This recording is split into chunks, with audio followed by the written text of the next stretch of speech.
પંચમહાલ જિલ્લાના મોરવા હડફ તાલુકાના પીઢ કોંગ્રેસના કાર્યકરે રાજીનામું ધરી દેતા હડકંપ મચી ગયો છે.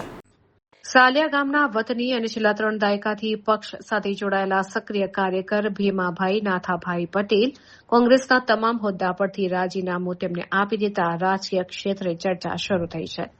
ભીમાભાઈ પટેલે પોતાનું લેખિત રાજીનામું તાલુકા, જિલ્લા અને પ્રદેશ કોંગ્રેસ પ્રમુખને રવાના કર્યું છે. રાજીનામા પત્રમાં તેમણે પક્ષ પ્રત્યેની પોતાની 30 વર્ષની વફાદારીનો ઉલ્લેખ કરતા જણાવ્યું હતું કે પક્ષમાં તેમને હંમેશા માન સન્માન મળ્યું છે. જોકે હાલના તબક્કે વધતી જતી કૌટુંબિક અને સામાજિક જવાબદારીઓને કારણે તેઓ સંગઠનમાં સક્રિય ભૂમિકા ભજવવા અસમર્થ છે. ભીમાભાઈ 30 વર્ષથી કોંગ્રેસ પક્ષમાં વફાદારીપૂર્વક સેવા આપી રહ્યા હતા. ઉંમર અને સામાજિક વ્યસ્તતાને કારણે પક્ષની જવાબદારીઓ સંભાળી શકવા માટે તેમણે અસમર્થતા દર્શાવી છે. મોરવા હડફ પંથકમાં પાયાના કાર્યકરના રાજીનામાથી સ્થાનિક સંગઠન પર તેની અસર પડવાની સંભાવના છે. ભીમાભાઈ પટેલે સ્પષ્ટ કર્યું છે કે વધતી ઉંમર અને સામાજિક કારણોસર તેઓ હવે સક્રિય રાજકારણ અને પક્ષીય જવાબદારીઓમાંથી મુક્ત થવા માંગે છે. એક પીઢ કાર્યકરના આ પ્રકારે રાજીનામાથી પંચમહાલ કોંગ્રેસના સ્થાનિક માળખામાં ખાલીપો સર્જાયો છે.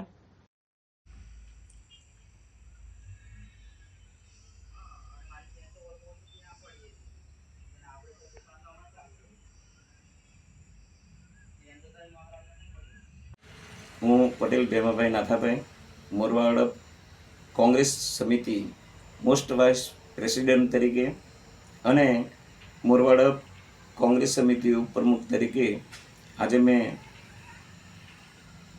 રાજીનામું આપેલું છે.